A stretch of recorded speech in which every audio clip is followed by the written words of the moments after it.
Hello, everyone. I'm Tom Wistrcill. I'm JT Wistrcill. And we have a special guest tonight. Hi, I'm Jack Wistrcill. And we'd like to welcome you to another edition of From the Couch! All right. We're talking NBA Finals. Lakers defeated the Heat. We're going to do 3 takeaways, each of us going around. 1, 2, 3. We'll go around the horn a few times. We're going to start with JT. I wonder where he's going to start with the crown on his head. JT, you're up. With King James, Goat James, whatever you want to call him, but cementing himself, to me and many other people, is once again the greatest player of all time. An unbelievable series by LeBron. Finals MVP, well-deserved. In the series, he averaged 29 points per game, 11 rebounds, 8 assists, and 59% from the field. Thought he was really in control of the offense. Also had some moments of playing some really good defense. I think that was an underrated thing this season. I thought LeBron was really good defensively, the best season he's had in years. He was aggressive, attacking. The 2 games, Game 6 or Game 5, which should have been the closeout, he had the 40-point game, and then in Game 6, I thought he was in control. So a great series by LeBron, and just continues to pour on a great resume. Especially, I love all the people who have the receipts of just how badly it would go in LA, and now you see him winning the title. So it is good to be the king if you're LeBron James. No doubt about that. Really impressed with his play. So, Jack, where are you going with your number 1 takeaway? Well, my number 1 takeaway is going to be how tired the Heat looked in Game 6.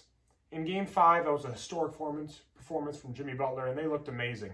But in Game 6, I don't know if we've ever seen such a bad performance from an NBA Finals team. They looked so tired that I think my varsity high school basketball team could have beat them at some points. I mean, they were walking up the floor. Jimmy Butler, a lockdown defender, is letting Rajon Rondo right-hand layups 3 times in the second quarter, first quarter. That can't happen, and that's one of the main reasons that it was such a bad game and had such low views. Yep. Yeah, no doubt. So they didn't show up. Very tired team. And so I'm going to go a little bit off the LeBron edge there. Where I'm going with it is how I've watched LeBron kind of his maturity and kind of reinvent himself through his career. So when he first came into the league, he was a flyer. He was just the most physical, dominant, athletic specimen in the league. So he just outjumped everybody. Outrun, outjump. He could do everything, right? And so he had to develop a better outside shot, which he started to do. And then as he's gotten older, he's figured out when to press and when to let off a little bit. He can still play a lot of minutes. He does a great job rebounding. He's a great passer. He's always been a good passer, but he's become a great passer. He reads the defense as well, and he still knows when to flip the switch and say, it's go time and I'm the man. And so that's been really fun for me to watch, and that's what he did this finals. He let AD score a bunch of points in games. He kept passing the ball to the shooters, even though they weren't making it very much.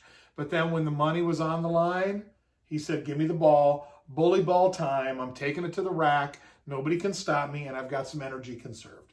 So that's what he did. So I was very impressed with that. So I think that's a great point, too, coming off even what LeBron said last night to Scott Van Pelt about how he believes he would, if you look at LeBron now versus Miami LeBron, he would destroy himself back if his current self played himself back then. So yep, exactly. All right, number 2, JT, where are you going? To a guy who wore the crown for a game in this series. How about Jimmy Butler's just overall performance in this series? When we did our series preview, we talked about who's going to step up in their first finals. I had no doubts Jimmy Butler was going to step up, but step up like this, of course I didn't think so. Especially if we're talking about Game 5, where he had 40, 11 rebounds, 13 assists, and 70% from the field.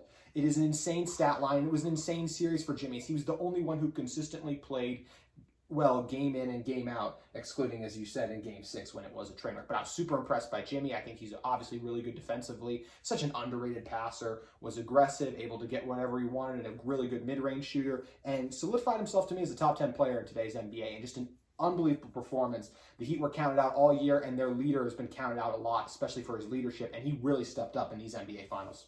I was really impressed with him, and so my hat goes off to his effort in that. They didn't have enough horses, but nonetheless, I mean, he impressed a lot of people, I think. So, all right, number 2, Jack, where are you going? Let's talk about the Lakers' dominant defense. I mean, we're talking 1990s hardcore defense throughout this whole series through both teams. Lakers just have more talented defenders, better on-ball defenders, and better just overall players. So when it came down to it, the Lakers consistently could stop the Heat one-on-one. And Jimmy Butler's shots that he was making were incredible, hard fadeaways. mean, you didn't see many easy buckets for the Heat all series, and that caused them, I think, just to wear down over time. so that when it came to Game 6 and even Game 5 that they won, I mean, the Heat were having to work so hard for every bucket that they could really struggle to guard guys like LeBron James and Anthony Davis. Yeah, good stuff there. I'm going to take a little bit off with the defense, and I'm going to go with just the Lakers, the way they put the roster together, okay? So here's what I'm thinking about is they knew they had 2 top 5 players, right? So then you got to build a roster around them. We need some shooters, but ultimately you need veterans that know how to win and that will commit to play defense. And that's what Jack was talking about there. And that's what they had. When things weren't going right, and that's the way basketball is, you can't always control your scoring. You're not always going to make all your shots, but you can always play hard on defense. And that's what the Lakers did. They brought it defensively when they needed to. Now, they almost won Game 5 on their defense because they didn't make any shots down the stretch, right? But in Game 6, they basically came out, took the heat out of everything. They couldn't score at all. They smothered them. And so when you have the right roster of pieces there, and it's not a perfect roster, I'll get to number 3, but nonetheless, they had guys that committed to play defense, and that's what I was really impressed with. So that was fun to watch.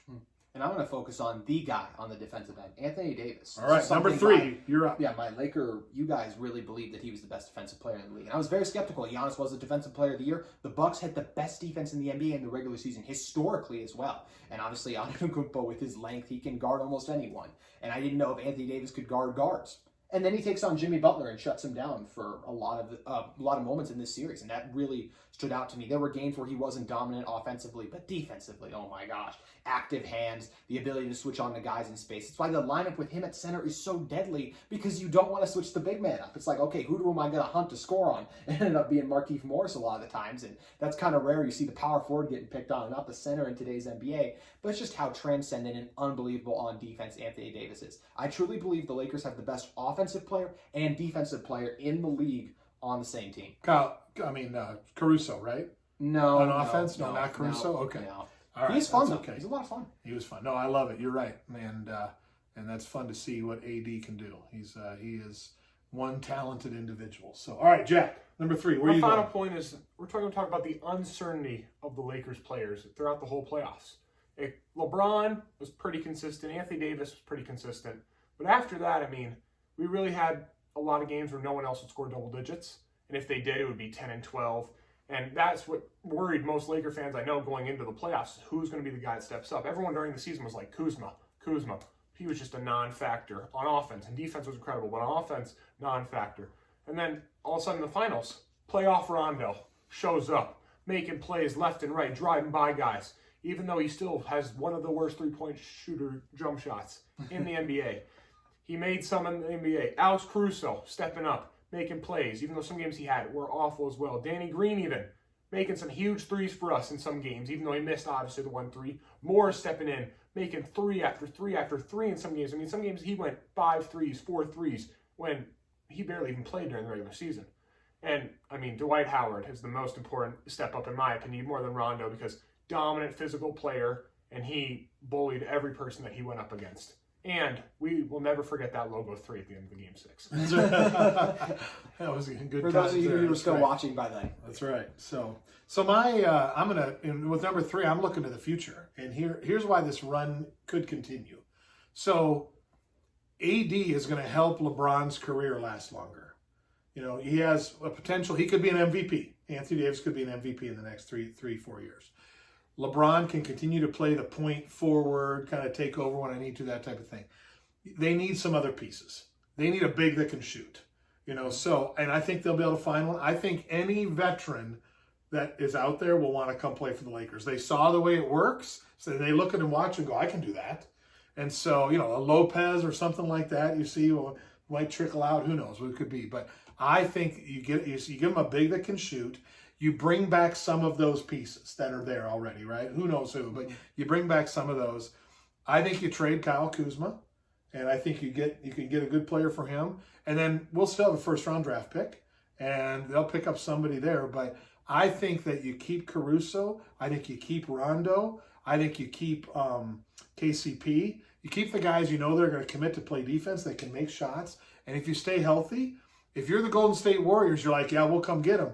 But I don't know who the Warriors have that can match up with Anthony Davis. And so that creates the problem. So I don't know what they do in the draft. Somebody like the Warriors who drafts second or third. Where do they draft? They're draft second. Draft second, but they're not going to draft someone that can automatically come in and guard Anthony Davis. And so that's going to create problems for years to come. I look forward to, even though we're tied with the Celtics for most championships ever, we overtake them next year. Back to back, baby. Lakers are going. I So want to hit at that back-to-back.